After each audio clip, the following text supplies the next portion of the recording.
then choice. Had to make a change, make something out of nothing. We discovered, we them kings, we them queens. Recognized in our dreams, soul beams, the realest team. Keep that focus, no breaks, no bend, no quit. Take the scraps and win, feel the truth. Out the dugout, we attack with them bats. BX General, never lack, always black. Keep that fist raised high, you won't miss. When we ride, when we walk, don't talk much, eat that lunch. Do what we do, freedom rules. Have we worked our way out the rubble all day? Have we worked our way out the rubble all day? Have we worked our way out the rubble? Out the rubble. Yeah, we crew in the womb of the miracle. What a spectacle we weaved. Yeah, we crew in the womb of the miracle. What a spectacle we weaved. Yeah, we grew in the womb of the miracle. Every day was a must. Yeah, we grew in the womb of the miracle. Every day was a must. Yeah, we grew in the womb of the miracle. Who can we trust? Yeah, we grew in the womb of the miracle. Love and laugh. We worked our way out the rubble. Have we worked our way out the rubble? Have we worked our way out the rubble? Have we worked our way out the rubble? Have we worked our way out the rubble? Have we worked our way out the rubble? Have we worked our way out the rubble? Have we worked our way out the rubble? Have we worked our way out the rubble?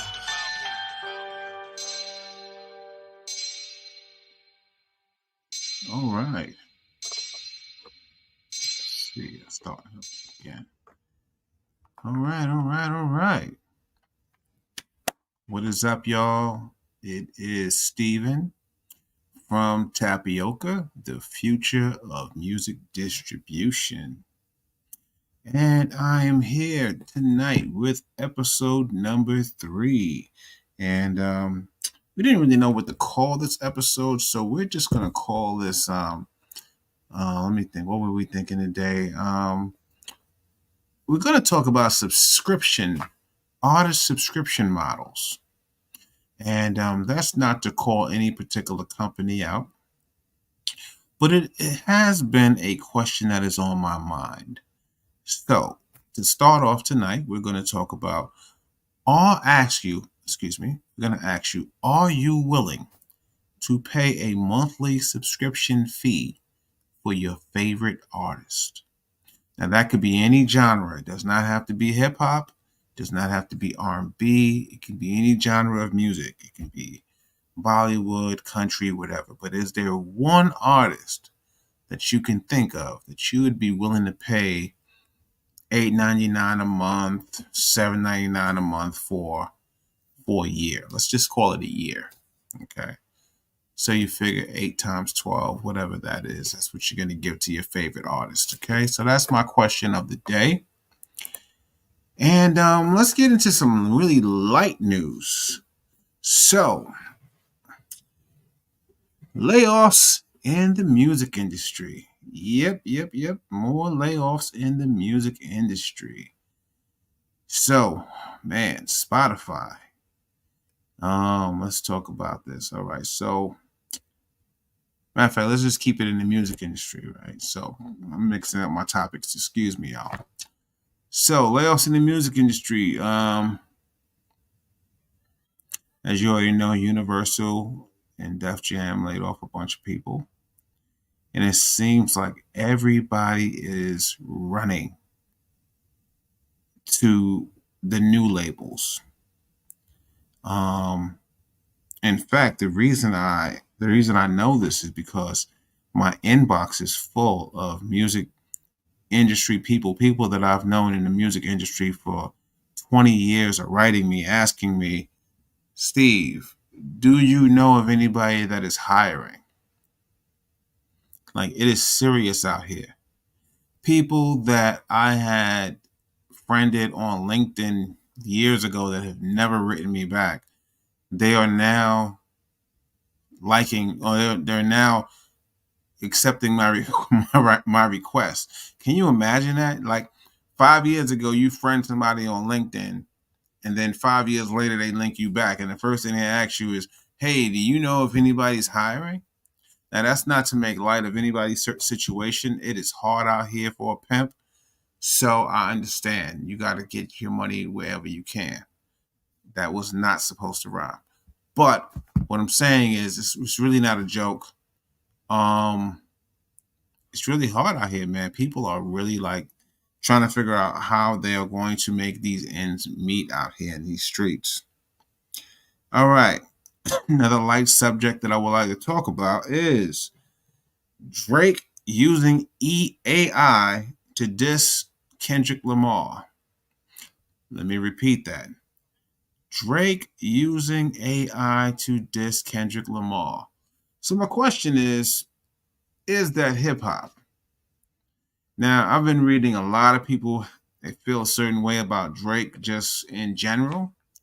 Um, it seems like there's a lot of hate for Drake. I don't know why. I enjoy Drake records as much as the next 20-year-old girl, but it seems that Drake can do no right. Now, I'm not siding with Drake. I like Kendrick, and I like Drake, and I like J. Cole, and I like JID. But it seems that people have a problem with Drake using AI to go back at Kendrick. I personally thought it was a pretty creative use of the technology. He sounded very similar to Tupac and Snoop Dogg, with the exception of the flow. The flow is very Drake-ish, but whoever engineered that record, they did a really great job of getting the Tupac inflections correct. Um, I want to say one other thing is one thing, and that's when it comes to hip hop, we don't really look at it as a technology. You know, we look at it as just music or just rap, and you'll be lucky if we talk about the dancing aspects, right? But we never talk about the technology, so we can never forget that it was our forefathers that said, "Let's take these two turntables and put this mixer in between it, and let's go back and forth and make this magic."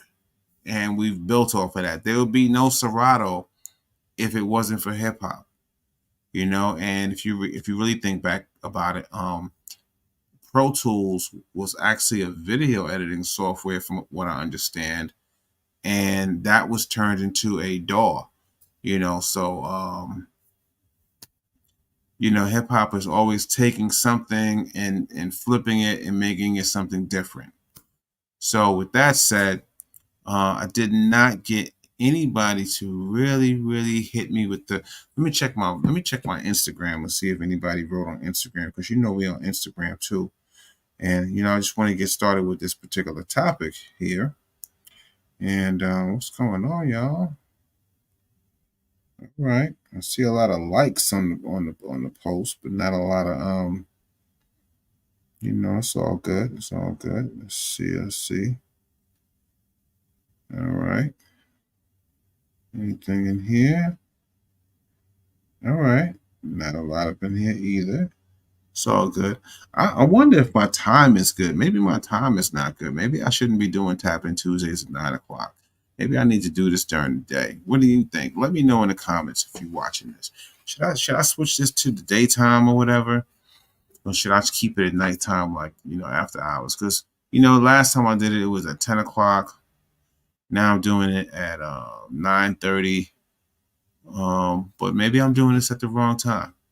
You know what? Before I go into my conversation of the evening, I do want to talk about the latest Spotify news.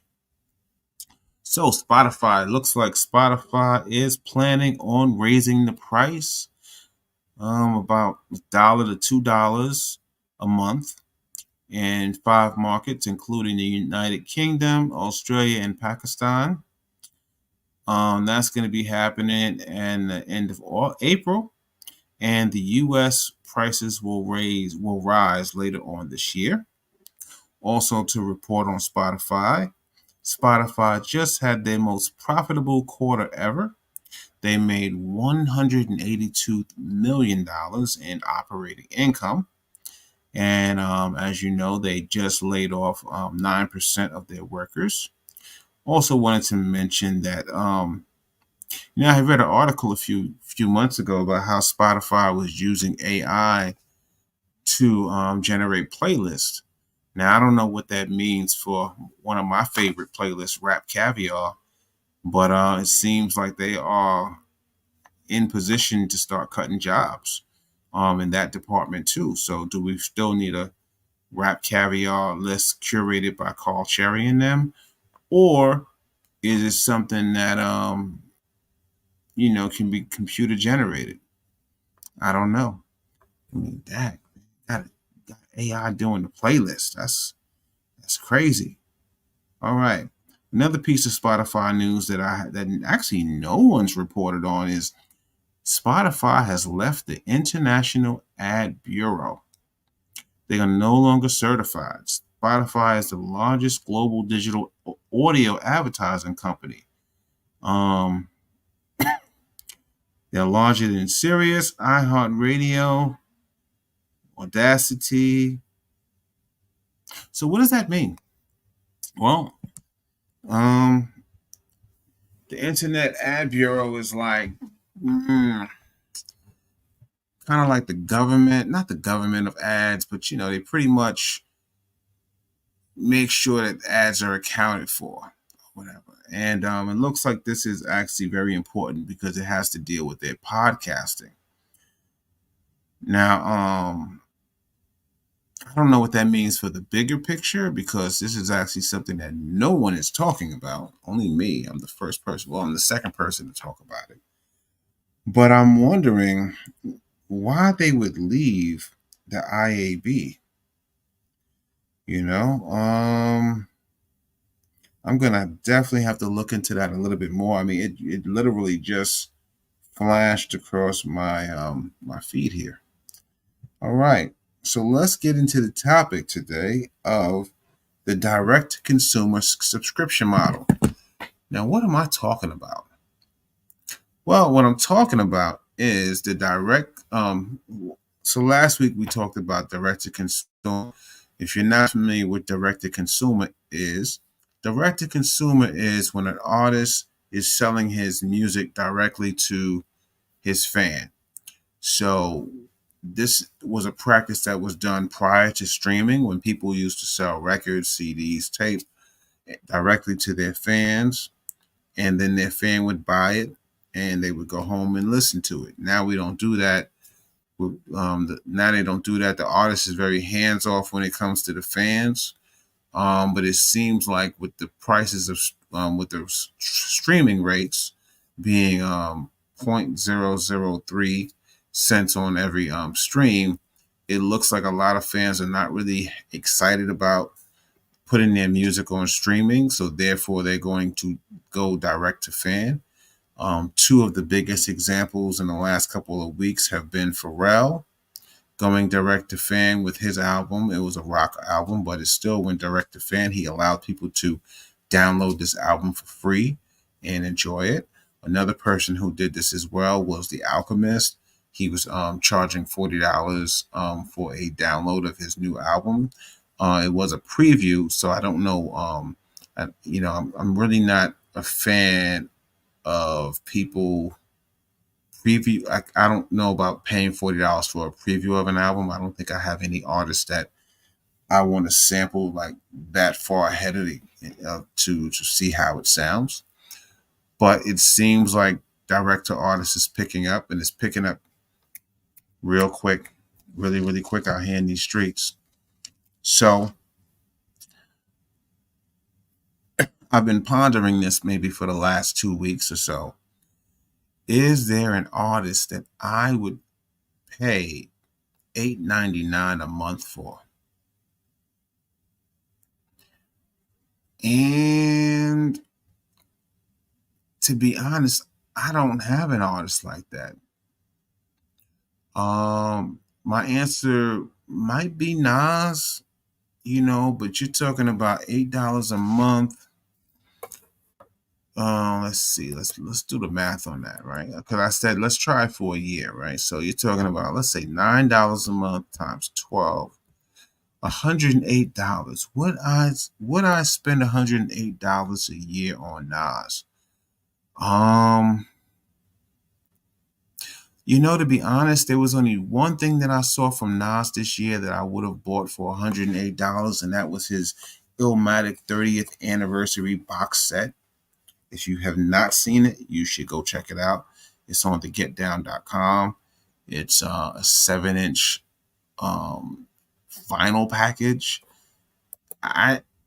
Me just describing it is not even enough, and maybe in editing we'll just put it right here so you can see it for yourself. And I'll just bring it in after that. So I don't have an artist that I would spend $108 on for the year.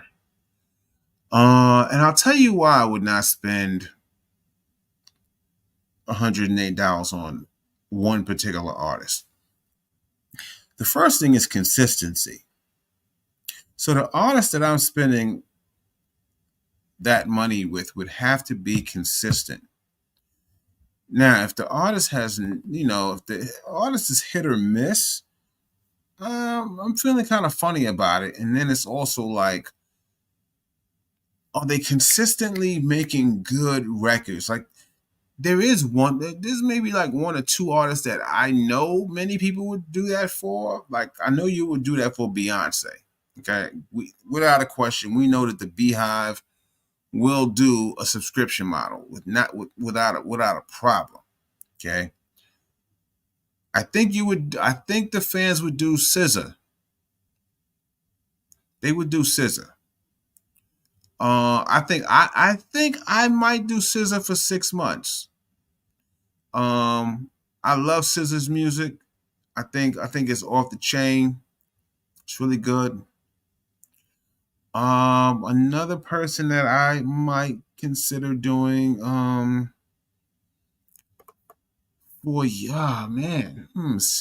Beyonce, and probably either, and I hate to put them in this category together, but I like both of them. And I would probably do it for Nicki Minaj or Cardi B. And I'm really, as I sit here and think of these picks, I'm also trying to figure out why all my picks women. But I mean, women have been leading the pack when it comes to music these days. So it's only right that I would, listen to that. And I think Beyonce's been pretty consistent. I haven't heard the country album yet. But I was very happy with Lemonade. I'm still listening to Lemonade to this day. But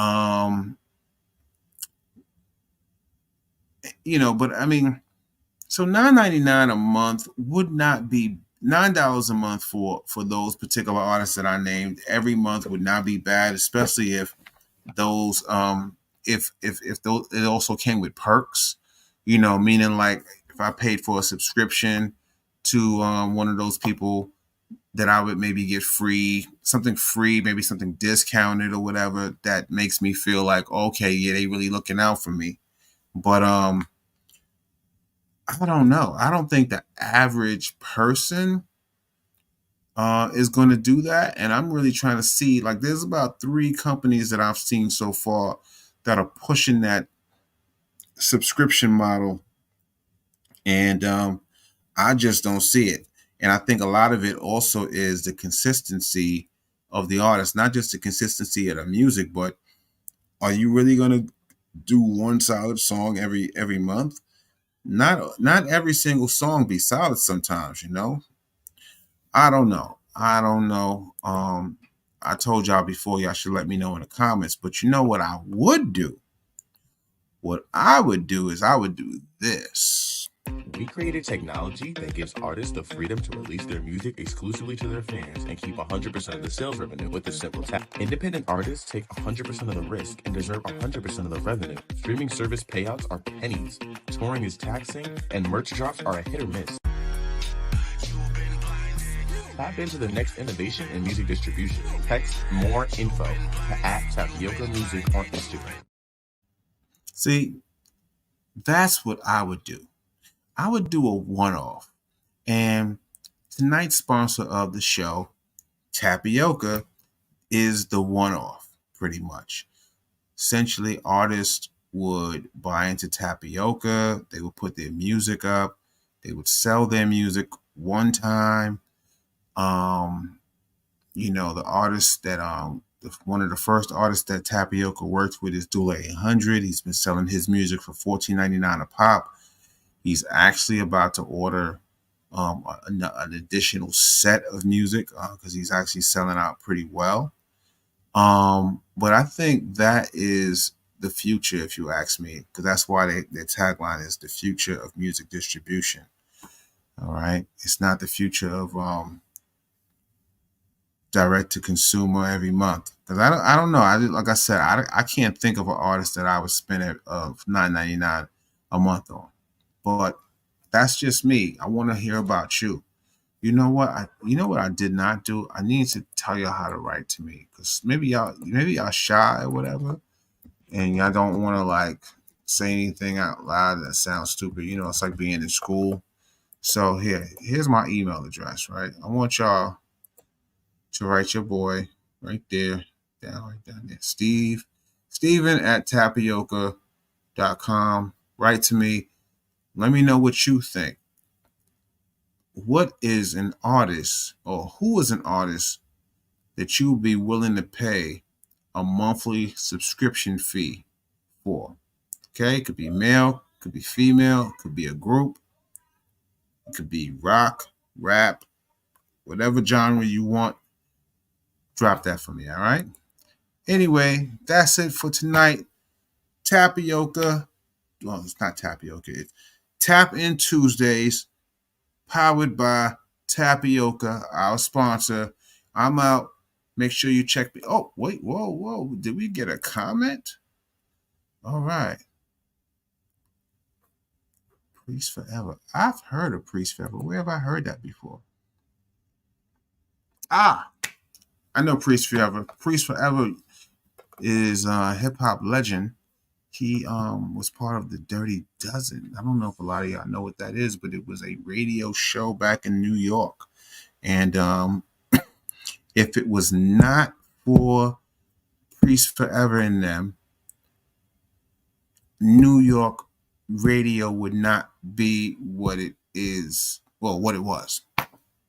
Let's not give them credit for what it is today. That's not their fault. But anyway, I'm about to tap out. But look who's in the building. It's Dula 800. Dula 800 is in the building.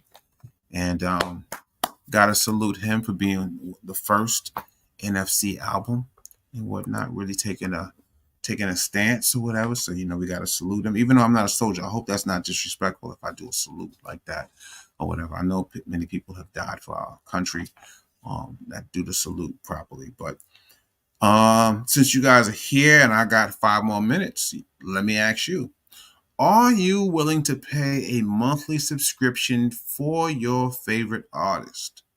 And if so, who would that be? Every month, you're sending them money. You're sending them $9. Comes out to $108 for the year. Who would you do that for? So that's the question of the night. Question of the night. That's right. Me, like I told them earlier, I would do Beyonce, SZA, and Cardi B and Nicki Minaj. Those are like a tie. And now that I had a little chance to think about it, I probably would do the RZA. I mean, not the RZA. Rihanna. I was thinking about the baby. And I do have one male artist that I would spend $9.99 on. I'm going to say it. Masta Ace. Yes, I would spend $9.99 a month on Masta Ace. I think Masta Ace makes incredible records. They're concept records. And to be honest with you, his records are very prophetic. If you look back in 2001, he came out with an album called Disposable Arts. That was 24 years ago. Where are we now? Disposable arts. The art is like disposable. Nobody cares. So that's probably who I would spend my $9.99 a month on, because he's actually consistent. But Master Ace is not the kind of person that comes out with a song just for the sake of making songs. So, that's a little maybe Nas. Maybe I would spend that money on Nas. I mean, Nas is very consistent. That Hit Boy run was incredible. Like if you broke that down into like a month, like a song a month, possibly. All right. Priest Forever has an answer. Let's see what he says. I would pay as a way to support artists who are consistent. Master Ace is a great choice. Disposable Arts is a classic. Exactly. Priest Forever lives that life.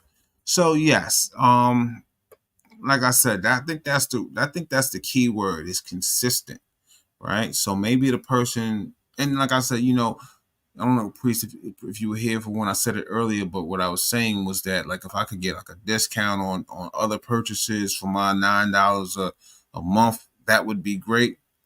But that's the only way that I would spend $9.99 per month. So that's $108. You know what I'm saying? I don't even go to the barber. You know what I'm saying? Like, I'm just really, really decisive when it comes to my spend. Let's see. Oh, look at Dula 800. I agree on consistency. Will that be part of the contract? That new work every month, and I'll pay for Doja Cat. Yeah, I like Doja Cat. Now, I can't say I listen to her a lot, but I do like her when she shows up. And that's the thing. Consistency cannot be part of a contract, because consistency can. I mean, if let's say you're an artist and your mother dies or something like that, that's gonna throw your whole schedule off. That could really mess things up. I wouldn't even want to put consistency in the contract, even though you would have to do it at some point. But consistency ain't guaranteed. I mean, life happens. You know what I'm saying? So it is what it is to some degree. But I think Doja Cat is a good example. Rihanna might be a good example. I'd like to figure out why we haven't come up with any men other than Nas that's consistent. I guess I don't know what that is. Damn, fellas, like, where the fellas at? Yeah, the music. I mean, the ladies have been running this thing for like a long time, as you can see. So anyway, I'm not gonna hold you, because I was about to get up out of here, but then you know how brothers do. They come at the last minute and they just have me holding the door, like. So with that being said, I'm gonna continue this conversation next week. I'm gonna have new conversations. I'm actually gonna be out of town, but I'm gonna pre-record my videos just so that we can stay consistent with Tap In Tuesdays or whatever. And I'm your host with the most, Steve, and I'll talk to you next time.